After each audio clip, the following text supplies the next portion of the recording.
In Alta Sierra, a development best described as a gated community without the gate or the enforceable rules of an HOA, where the most heated debates revolve around whether the new Dollar General will bring ruin or salvation, where gas prices are discussed like the stock market, and where PG&E is the villain in every fireside conspiracy theory, has now found a new target for its collective ire: dangerous migrant Subaru gangs from the flatlands of Sacramento. The drama began when Karen Drive's Janice Primrose, whose daily schedule includes monitoring neighborhood activity with the vigilance of a Cold War operative, discovered her trash can overturned and a Subaru emblem glinting defiantly in the mud. Within an hour, Facebook groups were ablaze with outrage and theories.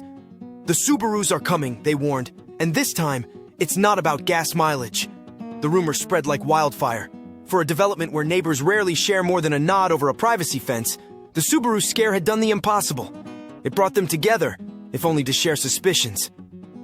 By midday, Linda Ann Petrosky of Alexandra Way, who is known for posting conspiracy theories and gluten-free recipes on Facebook, had compiled a slideshow of Subarus of interest, complete with blurry photos taken from behind her lace curtains.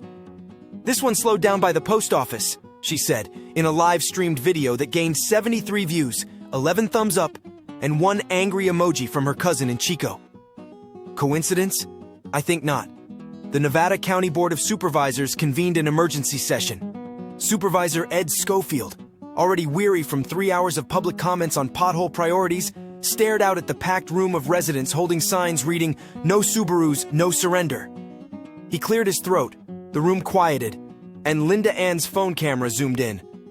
"Folks," Schofield began, leaning forward with a practiced politician's squint, "while I understand your concern, I must remind you that not every tipped trash can means a Subaru invasion." A gasp swept the room as Bob Cramblett, a retired contractor from Annie Drive, stood up, garden rake in hand, as sheriff deputies in the room placed their hands on their tasers. "Then explain the emblem, Ed," he shouted, waving a laminated photo of the shiny relic. "And don't tell me it's raccoons. I've never seen a raccoon that knows its way around Japanese engineering." Schofield paused, letting the tension hang in the air. "Now, I know what you're thinking," he said, offering a wry smile.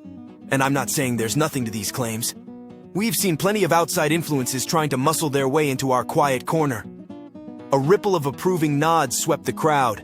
"But let's stay vigilant and measured," he added, threading the needle between concern and rationality.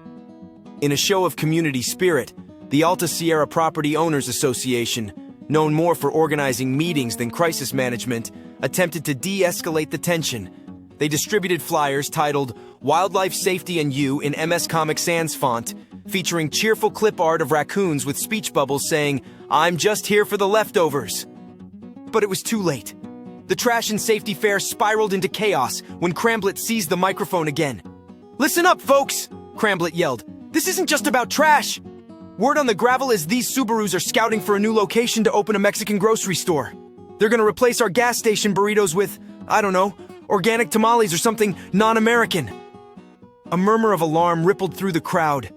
The slow-moving Sierra Presbyterian rummage sale and the now-defunct Big A's burger and Asian salad specials that held the local American culture together appeared to be in immediate danger.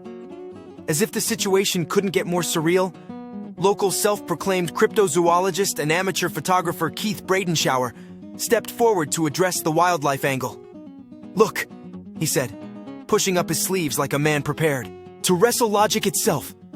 "Raccoons do take shiny things. They don't drive, but they do drag. And we have footage." The video showed a raccoon waddling away with a shiny object, which could have been anything from a Subaru emblem to a gum wrapper. Not to be outdone, Linda Ann jumped back in. "That explains one or two incidents. But what about the sightings of Bigfoot driving one of these Subarus?" She held up a grainy, zoomed-in photo of what might have been a hairy figure, or her neighbor's shaggy dog peering over a steering wheel. "It's real, Ed," she added solemnly. Schofield scribbled in his notebook, possibly sketching a doodle of himself on a tropical beach.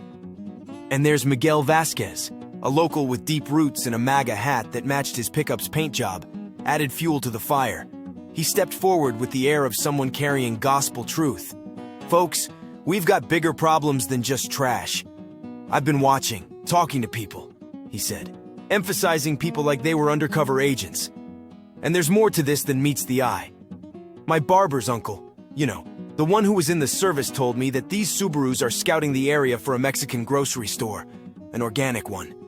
He crossed his arms, the room falling silent at the implication. Alta Sierra, a community barely managing to agree on what constitutes a no-climb fence, now faced what some whispered was a cultural war.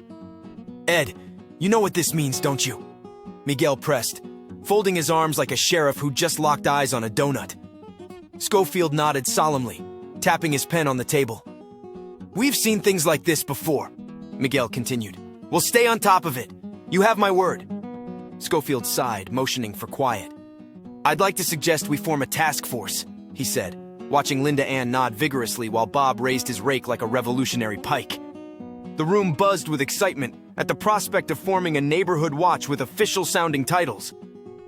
The meeting ended with more questions, then answers, and a final warning from Bob. If you see a Subaru with Sacramento plates and a Bigfoot decal, don't just stand there, take action. And if you find organic tamales in your trash, you know who to blame. Behind closed Alta Sierra blinds, flashlights flickered as residents double-checked their locks and positioned their security cameras at just the right angle. And unperturbed by the unfolding drama, a raccoon and their conspirator bears triumphantly waddled off into the shadowy woods with an old car key.